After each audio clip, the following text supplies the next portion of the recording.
کابل ښار کې د ښاروالۍ نویو ښاري بسونو فعالیت پیل کړ. کابل ښار کې د ښاروالۍ 290 ښاري بسونو د ښاروالۍ لخوا تر 4 میاشتو تخنیکي او مسلکي څېړنو وروسته نن په ازمویښتي ډول په 14 لویو لارو له کارتنو تر احمد شاه بابا مینې خپل فعالیت پیل کړ. بالاخره بعد از در حدود 4 ماه انتظار که ښاروالۍ کابل مطالعات دقیق و جدی خود را از دید علمی و تکنیکی روی ترافیک شهر کابل ازدحامی که وجود داره انجام داد، تانست که بس‌های شهری ښاروالۍ کابل را به شکل امتحانی در یکی از 16 مسیری که انتخاب شده 5 اراده بس را امروز فعالیتش را افتتاح بکنه. د کابل ښاروال داوود سلطان زوی وایي د بسونو یې د ښاري نظم د ګڼې ګوڼې له منځه وړلو او د یو ښه چاپیریال په موخه وړاندې کړي دي. این صفحه جدید را که باز میکنیم فقط هدف ما نظم شهری است، خدمات است برای مردم کابل و این خدمات ماندار هم سهولت به وجود میاره، هم نظم به وجود میاره و هم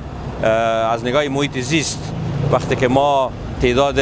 ارادجات در شهر کم میکنیم اثراتش بالای محیط زیست هم یک موضوع قابل ذکر است. کابل ښاروالي زیاتوي دغه ښاري بسونه یې له آی سی بس معتبرې امریکایي کمپنۍ پیرلي چې په یو وخت کې د 10 مسافرو د انتقال ظرفیت لري. در این بس ها یک تا دریور، یک دانه همکار دریور و یک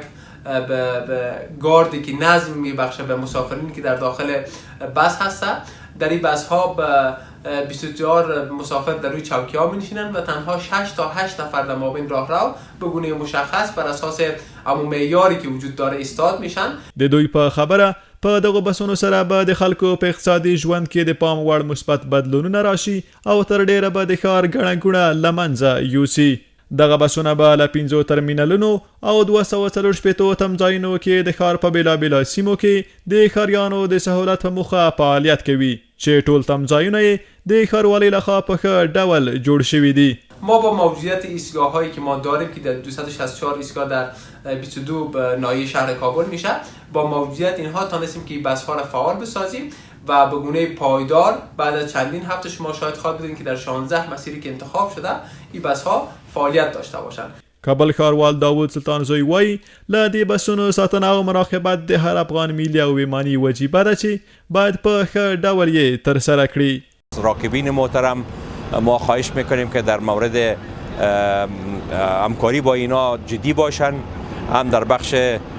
نظم، هم در بخش تردد در شهر و هم در بخش ایستگاه ها.